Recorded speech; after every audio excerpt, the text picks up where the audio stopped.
Hello and welcome to NIAGA Spotlight with me, Tamina Kausji. NIAGA Spotlight takes us through the week in economic analysis and future affairs. Now today on Analysis, our spotlight falls on ASEAN AI safety and trust as tech currency. Now, to frame the issue, ASEAN's digital economy is racing towards the USD 1 trillion mark, but there is a catch. AI is scaling faster than the rules that keep people, markets and governments safe, which is why, as ASEAN Chair in 2025, Malaysia is leading the creation of the ASEAN AI Safety Network, a first-of-its-kind regional framework to ensure AI is not just powerful, but trustworthy. Also, the network's regional headquarters will be situated in Kuala Lumpur by 2026, turning Malaysia from a convener to an operational hub. Right now, the network is in its feasibility phase, with MyDigital issuing a request for information and RFI to shape its structure. And it builds on Malaysia's own moves, the launch of the National AI Office last December, and also national guidelines on ethical, accountable AI. The message insofar is clear. In the age of automation, trust is the new tech currency. However, the region is not starting from the same baseline. Singapore, Malaysia, and neighbors like Thailand have early policies in place, while others are still building digital capacity. So, the goal isn't to regulate from the top, but to lift all 10 and now 11 member states into a shared safety standard. Today on NIAGA Spotlight, we ask, how do you govern something evolving in real time? And what kind of digital legacy will Malaysia leave as chair? Welcoming to studios a policymaker at the center of that effort, Tuan Fabian Bigar, Secretary General of the Ministry of Digital, a key figure steering Malaysia's AI governance agenda and now ASEAN's AI safety agenda. A very good morning to you. How are you doing today, Tuan Fabian? Thank you, Tamina. I'm good. All right, fantastic. So let's get the ball rolling. And of course, the first thing to start off with is Malaysia's leadership as ASEAN chair this year and all the various moves that have been occurring with regards to the ASEAN Safety Network. And it fits quite seamlessly. Tell us more. Okay. The recent ASEAN Leader Summit, the 47th, and also the Powering of the Intelligent Age Summit, which happened to be, on the same day.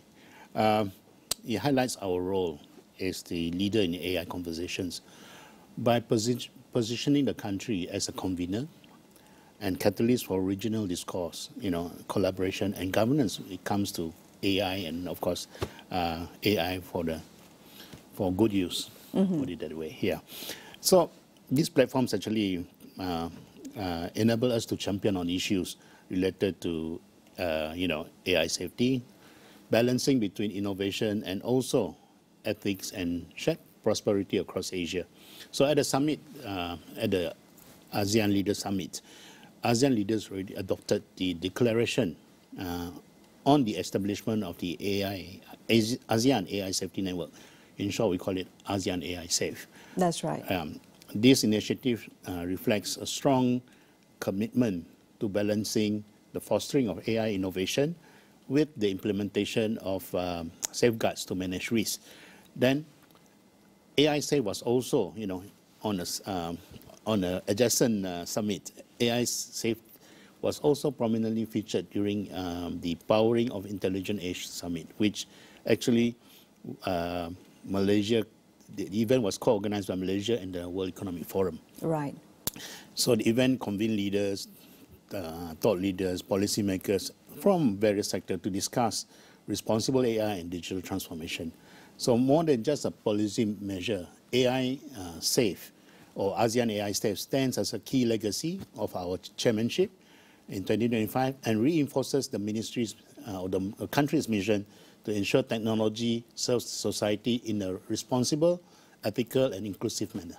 Absolutely. Now, of course, when we break down broader blueprints and also initiatives by the ministry, perhaps an idea around how you envision it scaling down to the average rakyat all around Malaysia. And not just, of course, in urban hubs where, of course, connectivity is no issue. Digital literacy is also really catching up. But let's, of course, talk about reaching all corners of Malaysia. Some thoughts on that? Okay, maybe first we start with the issue of trust. Okay. Whether it's AI safety, but we, in a broader perspective, we call it digital trust. Yes. So if you look back many years ago when we launched the Malaysia Digital Economy Blueprint, one of the strategic trusts is called digital trust. Why do we do that? You see, when in the digital era, when there is no trust, you want people to embrace digitalization. But when there is no trust in the system, you fail. So trust is a key issue. Hence, that's why, we thought in Malaysia, we thought that when it comes to AI, we should champion safe AI first to gain the trust of people. And when it comes to, reaching out to rakyat, I think literacy, number one, is the utmost of importance, because you can have access to technology, but if you are not very confident or even wanting to use, certain digital tools, I think you will never get there. Hence, you need to be literate. You need to understand what the technology is. So we started, for AI, we started with AI for Rakyat, which was launched early last year. It's a self-learning platform that, well, you take about, some say 4 hours, but probably about 2 hours to actually complete, the entire... a series of tasks, yes. Yeah, a series of tasks, quizzes, and so that you can understand very easy, basic language. Regardless of your age, I think as long as you can read and understand Bahasa or English or Mandarin or Tamil, you should be able to do it. But we have moved on beyond just AI. We have already now created a platform which hosts the so-called program. It's called Rakyat Digital. So if you go to Rakyat Digital, you see about 7 to 8 modules. Right. Some on AI, some on blockchain, some on cloud computing, just to educate or give basic understanding, basic literacy to the rakyat about digital technologies. Because you'll be curious, what's blockchain? People talk about blockchain. Well, what's blockchain? So if you blockchain might be something you're already using, perhaps for your hospital appointments, but you may not know it yet. Yeah, right. And then what's the big deal about cloud computing? So, so in that sense, we want to provide the rakyat a basic understanding of these concepts. So it is there. In certain government agencies, I understand that it's been used as a tool to ensure that everybody understands. So they promote the use, the learnings from Rakyat Digital, to all the management as well, just to get them on board. Yeah. And thank you for that very localized perspective. But let's now shape the framework a little bit wider. So, of course, AI is evolving way faster than policy can actually address the rapid shift, especially in the year 2025, where we've seen large language models in particular being able to update themselves once every 2 months or so. And that timeline used to be closer to once every 2 years, just about 5 years ago.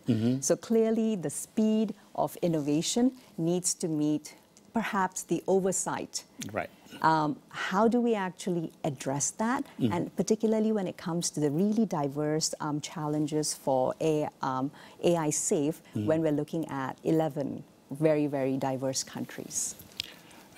Well, number one, international collaboration is, of course, very essential, to develop AI safety standards and, of course, to scale it.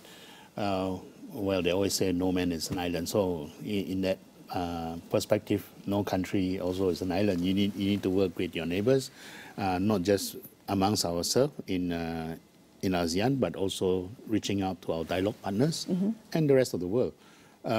We've been doing that. We've been as a country and also as an organization, ASEAN-wide, we've been reaching out to our dialogue partners to leverage on their experience, in this, because I'm sure that there are countries that, for example, the UK, they have AI safety institutes and so forth. There are also other jurisdictions with that kind of setup. We want to learn from them, and also by us, even Malaysia alone, reaching out, we can always share that knowledge, peer-to-peer learning with our ASEAN neighbors. So that's one step. Secondly, one good example, reaching out to also international organizations. Right. Organizations like WEF, I think there's a rich, if you go to their website, actually, there's actually a rich, what do you call it, repository of knowledge on technology. You can, well, you can have access to all that, but we access to the experts, since they are all over the place, all over the world. They have centers, what we call C4R centers, Center for Fourth Industrial Revolution, and coincidentally, Malaysia is one of those centers under the Ministry of Digital. So these are places where learning and exchanges can happen. Absolutely, and that's of course on the World Wide Web. However, Tuan Fabian, perhaps bringing it back from international partnerships, Malaysia has also been doing a lot of listening during its time as ASEAN Chair this year. And judging from ASEAN AI risks, of course, they are really diverse. For us in the region, it's both multilingual as well as cross-border. Right. And what would you say are some of the priorities, maybe the top 3 that have come up as pain points for fellow ASEAN member states, and how are we going to try and see to scale which one we should tackle first for AI risk? Okay, from what we have heard, not only during the leaders summit, but even at the level of ASEAN Digital Ministers meeting earlier in Thailand, and also senior officials leading, the number one, I would say the number one thing that that often being repeated and also being raised, especially by Thailand, because maybe a segue a bit to, please.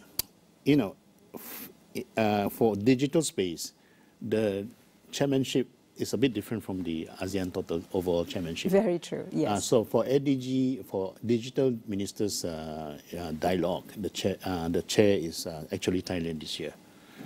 So Thailand has been raising, I think, championing this issue of scam, using AI to scam. I think that's the number one challenge. I guess now we have to actually take a step back and look at how do we tackle all this? How do we embed some kind of measures to actually detect safety parameters, maybe safety parameters, algorithms to detect, which ones are true, a deep fake, and which one is the real person? Yeah, real person. These kind of technologies to help us, to protect us from all this so-called irresponsible technology. But that's only one step. But how do we now make sure everybody's on board? Because one country may have the technology, but the others have not reached up to that level of maturity. So we want to grow as a community. So in that sense, that's why we set up this network. Otherwise, we could have just set up Malaysia AI Safety Institute. Right? Fair enough, which would also be legitimate, but why not integrate things in the spirit of ASEAN? In the spirit of ASEAN. So we are saying that, okay, let's set up this platform. Let's use it as a place where we can actually have peer-to-peer learning. Let's coordinate efforts in harmonizing our regulations when it comes to making sure that AI is deployed safely and responsibly. How do we now ensure there is capacity building, programs that we can reach out to the rest of the ASEAN members. But it's not only from in terms of deploying to others, but we will also want to learn as well. Exactly, it's about language. It's about something like knowledge exchange. Let's talk in particular about the types of, let's say, scam-related or other financial crime-related incidences, which are becoming more and more prominent. But also that does help to, unfortunately, reduce the amount of trust the average user has in systems. Might there be, in the near future, Tuan Fabian, some type of thinking moving towards cross-border incident response, perhaps if it's within the ASEAN region itself, because that can help make our systems a lot more nimble, and also that can help to build the type of trust that people are able to see is visibly giving them back control. Okay, in this country, actually, we do have a setup that actually monitors these and respond to this, the NSRC, also National Scam Response Center.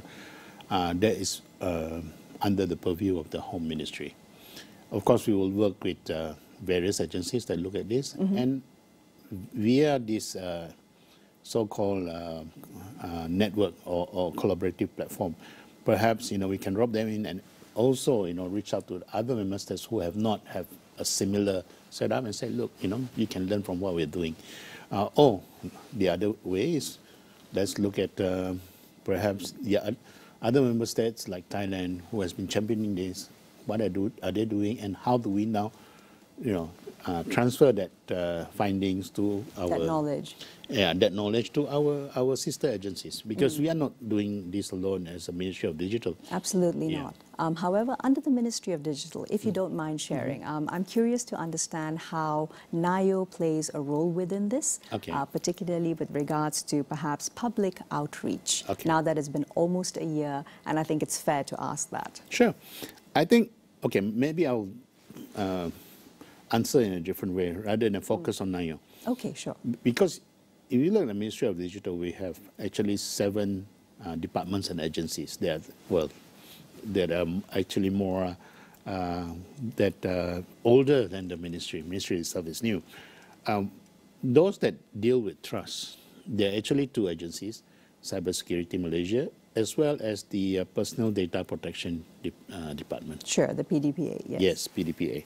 So these are the primary agencies for digital trust. And then, of course, NIO serves as a central coordinator for, anything related to AI, but it does work with different partners, and it actually assembles, 7 different working groups. One of it, of course, is digital trust. Hence, it brings in agencies, even external agencies like NAGSA, which is under the Prime Minister's Department, National Cybersecurity Agency. Then, of course, our own Cybersecurity Malaysia, as well as PDPA or Personal Data Protection Department, as well as industry players, academicians, to actually look at what can we do to minimize all this risk and come up with guidelines. Because NIO has 7 deliverables when, promised to us when they were set up. Work is well underway, and I do foresee that some of these will actually be released in the first quarter of next year, including, safety standards for AI. Fantastic. And that brings me to a perfect segue, actually, which is that, of course, by early next year, Malaysia is, of course, also handing over ASEAN chair to our neighbor. But that speaks about the need for strong governance being critical to any kind of sustained regional cooperation. So continuity beyond Malaysia's chair. And how do you see AI Safe fitting within that framework, and the hope that not just the immediate future chair, Philippines, is going to carry the mandate, but we're going to see the continuity all the way until, of course, the next round when it comes to Malaysia again? Okay. First of all, we talk about governance. There has to be a structure. And as you mentioned earlier, there will be a secretariat set up in Kuala Lumpur early next year.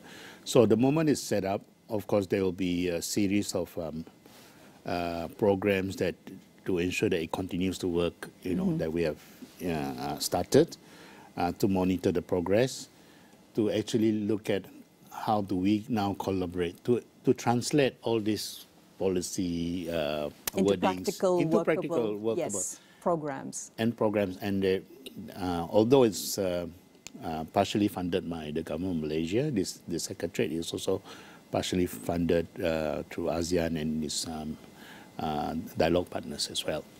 Now, I think the work is cut out for them.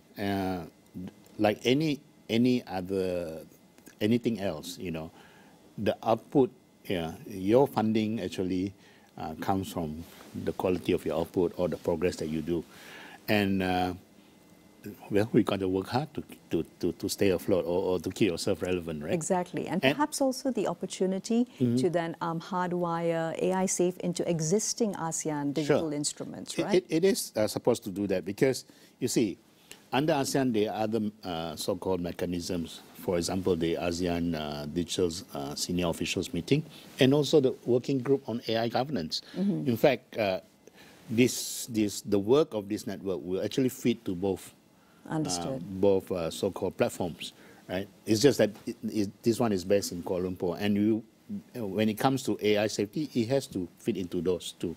And then it's also working in line or based on the framework that we already have, the ASEAN Digital Master Plan, and the forthcoming ASEAN AI Safety Roadmap. That's right, exactly. The roadmap 2025 to 2030. Right. So all of that, of course, bringing it once again into looking at leveraging international collaboration as we look to land the conversation. Now, these partnerships with the global players are absolutely essential. Yep. Would there be any perhaps details or even asks on Malaysia's side right now, considering also that we've become such a strong regional focus for massive investments, particularly in the AI sector? Okay, we started actually this journey even before, of course, before this year. Big part of last year. When we started this journey of establishing the network, we already have reached out to all the ASEAN dialogue partners because these discussions take place in all the ASEAN Digital Ministers meeting or the ASEAN Digital Senior Officials meeting. Normally, those meetings comes with meeting with dialogue partners. So every time there's a dialogue partner, we actually bring it up, for support. We have reached out to, of course, organizations like USAID, even JICA. We met with JICA even in Kuala Lumpur. And of course, the World Economic Forum, as I mentioned. That's why they sponsored, partially that powering the intelligent edge to talk about all this, to talk about AI safety amongst ASEAN member states. So yes, but I can't reveal, to what stage the agreement has been reached, but we have reached out to them. Some have some are very positive about it, and we are just waiting for it to be, on the dotted line. But there are others that maybe because due to changes in the political landscape, probably they have a change of position. But nevertheless, we will still carry on with this. Yeah. Exactly. Now, it's also important perhaps to look at how AI Safe is hopefully strengthening ASEAN's global standing when it comes to AI sovereignty, which is a building topic of interest. And it's only going to perhaps be the speed gate through which we are all viewing our actual physical sovereignty, considering just how important AI systems are in governance, infrastructure, and other arenas. Yeah. So by setting up this network of things, network of AI Safety Network, actually we are trying to make sure that when we deploy AI, not just to deploy AI safely, but also in line with our common ASEAN values. Hence, I think that's the step we take to say that, okay, it's, sovereign, but collectively we have the might. That's right. So I think that's the first step. How do we now view AI? It's just not a technology, but also, a reflection of our values. See how we do it, and to ensure that the AI that is deployed is safe, reflection of our values, and also to support the humankind in terms of the upliftment of societies.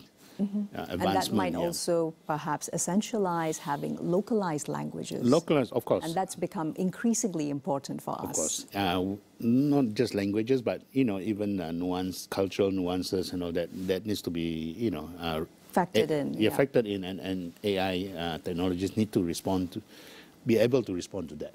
Exactly. Yeah. Perhaps as we seek to close out the conversation, looking at the fact that for all industries in Malaysia, SMEs are core and quite at the heart of it. How do you foresee capacity building via initiatives such as AI Safe and also the more localized mechanisms, flooding out to ensure that they are also on board?